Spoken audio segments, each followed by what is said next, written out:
दिल्ली में मोहल्ला क्लिनिक घोटाला हुआ है। मरीज का नाम नहीं, मरीज की बीमारी नहीं, मरीज का फोन नंबर नहीं, लेकिन मरीज आए, उनका इलाज हुआ, प्राइवेट हॉस्पिटल में उनकी टेस्टिंग हुई, करोड़ों रुपए खर्च भी हो गए। अब उसकी सीबीआई जांच का आदेश हो गया है। 11,000 मरीज जिनका प्राइवेट लैब में टेस्टिंग हुई है, मोहल्ला क्लिनिक आए, मोहल्ला क्लिनिक ने कहा कि भाई इसकी जांच तो प्राइवेट हॉस्पिटल में होनी चाहिए। ऐसे 11,000 लोग हैं जिनका फोन नंबर 0 है।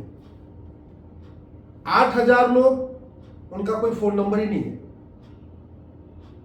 3,000 ऐसे हैं जिनका मोबाइल नंबर VVIP है, 9999999999। ऐसे 3,000 लोग हैं। और 999 मरीज ऐसे हैं जिन्होंने 15-15 बार मोहल्ला क्लिनिक में आकर अपना इलाज कराया और उनका टेस्ट हुआ है प्राइवेट हॉस्पिटल में। एक बहुत बड़ा नेक्सस हुआ है, बहुत बड़ा स्कैम हुआ है दिल्ली में मोहल्ला क्लिनिक के नाम पे, और वो सारा पैसा जो टैक्स पेयर का पैसा है वो बर्बाद किया गया है। LG साहब ने उसकी सीबीआई जांच का ऑर्डर किया है, सीबीआई जांच करेगी। आने वाले समय में स्वाभाविक सी बात है उसमें कुछ और लोग भी जेल में जाएंगे। शराब घोटाले वाले अभी भी जेल में हैं, 2 मंत्री अभी तक जेल में है, और उसके बाद एक नया घोटाला और आ गया। कहते नहीं, आए थे हरिभजन को होटल लगे कपास, आए थे भ्रष्टाचार खत्म करने, और भ्रष्टाचार खत्म करते करते करते स्थिति ये हो गई है, शराब घोटाले में 2 मंत्री जेल में, अब स्वास्थ्य घोटाले में स्वास्थ्य मंत्री भी जाने वाले हैं, फिर से एक नया। वैसे भी भ्रष्टाचार खत्म करने के लिए जो सबसे जरूरी है, मुझे लगता है उस पर गंभीरता के साथ चर्चा नहीं हो रही है। भ्रष्टाचार तब खत्म होगा जब पुलिस रिफॉर्म होगा, जुडिशियल रिफॉर्म होगा, और भ्रष्टाचार के खिलाफ कठोर कानून बनेगा। दुर्भाग्यवश अगर आप डेवलप्ड कंट्री से कंपेयर करें तो हमारा जो एंटी करप्शन लॉ है ना, वो सबसे घटिया है। अगर आप America, Singapore, Japan, France, China से हम भारत के एंटी करप्शन लॉ को कंपेयर करके करें तो हमारे यहाँ पहली बात तो मुकदमा चलता है 30 से 40 साल, दूसरा सजा होती है 3, 4, 5 साल की। 1,76,000 करोड़ का 2G घोटाला हुआ था, किसी को 5 साल की भी सजा नहीं हुई, किसी की 100% प्रॉपर्टी जब्त नहीं हुई। 70,000 करोड़ का कॉमनवेल्थ घोटाला हुआ था, न किसी को आजीवन कारावास हुआ, न फांसी हुई, न किसी की 100% प्रॉपर्टी जब्त हुई। 1,86,000 करोड़ का कोयला घोटाला हुआ, न किसी को आजीवन कारावास, फांसी हुई, न किसी की 100% प्रॉपर्टी जब्त हुई। क्यों? हमारे पास ऐसा कानून नहीं है। जबकि चीन में एक कंपनी के जीएम ने एक ठेकेदार से मात्र 2 लाख युआन लिया था, फांसी दे दिया।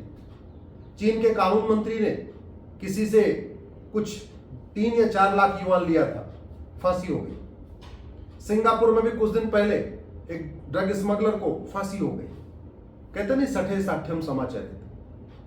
भारत में भ्रष्टाचार के ऊपर तू मैं तो होता है, आरोप प्रत्यारोप तो होता है, नूरा कुश्ती तो होती है, बतौलेबाजी होती है, छींटाकसी होती है, तू चोर मैं सिपाही वाला खेल होता है, लेकिन भ्रष्टाचार के खिलाफ जो कानून की जरूरत है उस पर चर्चा नहीं होती। और सबसे बड़ी बात ये, लोकपाल लाने वाले, लोकायुक्त की मांग करने वाले, लोकपाल के नाम पे पार्टी बनाने वाले, आज की डेट में 2 राज्यों में सरकार बना चुके हैं। दिल्ली में सरकार है, पंजाब में भी सरकार है। भ्रष्टाचार कम नहीं हुआ बल्कि बढ़ा। क्यों? क्योंकि सरकार तो बन गई, पार्टी सत्ता में आ गई, लेकिन कानून तो वहीं के वहीं है। इसलिए मैं बार बार कहता हूं, भ्रष्टाचार तब खत्म होगा जब पुलिस रिफॉर्म होगा, जुडिशियल रिफॉर्म होगा, एडमिनिस्ट्रेटिव रिफॉर्म होगा। भ्रष्टाचार तब खत्म होगा जब पुलिस चार्टर लागू होगा, जुडिशियल चार्टर लागू होगा, सिटीजन चार्टर लागू होगा। भ्रष्टाचार तब खत्म होगा जब 1 नेशन 1 टैक्स लागू होगा। भ्रष्टाचार तब खत्म होगा जब 100 रुपए से बड़ी नोट बंद होगी, 5,000 रुपए से महंगे सामान का कैश लेन देन बंद होगा, 50,000 रुपए से महंगी प्रॉपर्टी को आधार से लिंक किया जाएगा।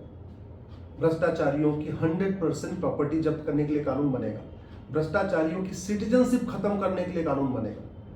अब तक कई लाख करोड़ का भ्रष्टाचार हो गया भारत में, लेकिन किसी की नागरिकता नहीं गई। सजा तो चलो कुछ लोगों को मिल गई, 2, 4, 6 साल, 8 साल की मिल भी गई, लेकिन किसी की सिटीजनशिप नहीं गई। हमने ऐसा कानून ही नहीं बनाया कि भाई जो भ्रष्टाचार करे उसकी सिटीजनशिप खत्म करो, वो भारत में रहे तो लेकिन उसकी नागरिकता खत्म हो जाए, उसका वोटिंग का राइट खत्म हो जाए, उसके सारे राइट खत्म हो जाए, ऐसा कानून नहीं बना है। इसलिए मैं आपसे निवेदन करता हूँ, ये जो पॉलिटिकल स्टैंड चलते हैं ये तो चलते रहेंगे, तू मैं चलता रहेगा, आरोप प्रत्यारोप चलता रहेगा, बतौलेबाजी चलती रहेगी।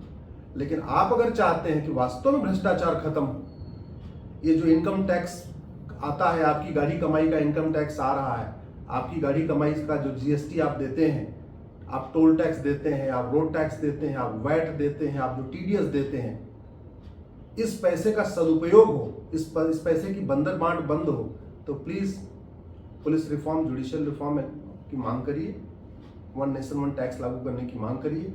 नहीं तो ऐसे एक के बाद दो घोटाले होते रहेंगे, मीडिया में हेडलाइन बनती रहेगी, एक दो दिन खबर भी छप जाएगी, उसके बाद मामला ठंडा पड़ जाएगा, फिर एक नया भ्रष्टाचार और हो जाएगा। आपका जो पैसा है ऐसे ही लुटता रहेगा, आपकी गाड़ी कमाई का जो income tax, GST, TDS, VAT है, ऐसे ही नेता लूटते रहेंगे और वास्तव में भ्रष्टाचार रुकेगा नहीं। और एक बात आपको बता दूं, मेरी पीआईएल चल रही है प्रॉपर्टी को आधार से लिंक करने पे, आज तक दिल्ली सरकार ने जवाब दाखिल नहीं किया। 2019 से चल रही, 2024 आ गया, 5 साल हो चुके हैं। 5 साल में भी दिल्ली की सरकार ने अभी तक इतना स्टैंड नहीं क्लियर किया कि वो प्रॉपर्टी को आधार से लिंक करेंगे कि नहीं। जानते हैं क्यों नहीं कर रहे हैं? क्योंकि अगर प्रॉपर्टी को आधार से लिंक कर देंगे तो ये जो चप्पल पहन के घूमने वाले नेता हैं, इनकी 500-500 करोड़ की प्रॉपर्टी निकल के आएगी। प्रॉपर्टी को आधार से लिंक कर देंगे तो जो ये खादी का कपड़ा पहन के घूम रहे, करें बड़े ईमानदार हैं, हम तो 5 रुपये वाली रेनॉल्ट पहन लेके घूमते हैं, इनके दिल्ली में बड़े बड़े फार्म हाउस निकल के आ जाएंगे। ये बहुत मोटी प्रॉपर्टी इन्होंने इकट्ठा किया है, अपने ड्राइवर के नाम पे इकट्ठा किया हुआ है, अपने नौकर के नाम पे इकट्ठा किया है, अपने खाना बनाने वाले के नाम पे खरीद रखा है, बड़े बड़े बंगले बना रखे हैं, फार्म हाउस खरीद रखे हैं, फ्लैट खरीद रखे हैं, प्लॉट खरीद रखे हैं। अपने नाम तो नहीं खरीदे हैं, लेकिन अपने रिश्तेदार, नातेदार और नौकर के नाम पे खरीदे हुए हैं। जैसे ही प्रॉपर्टी आधार से लिंक होगी वो सब पकड़ में आ जाएगी। इसलिए प्रॉपर्टीज को आधार से लिंक करने वाली जो मेरी पीआईएल है, उसका दिल्ली सरकार आज तक विरोध कर रही है। 5 साल बीत गए, अभी तक आज तक काउंटर नहीं फाइल किया तो प्रॉपर्टी को आधार से लिंक करने के लिए कब जो है कानून बनाएंगे।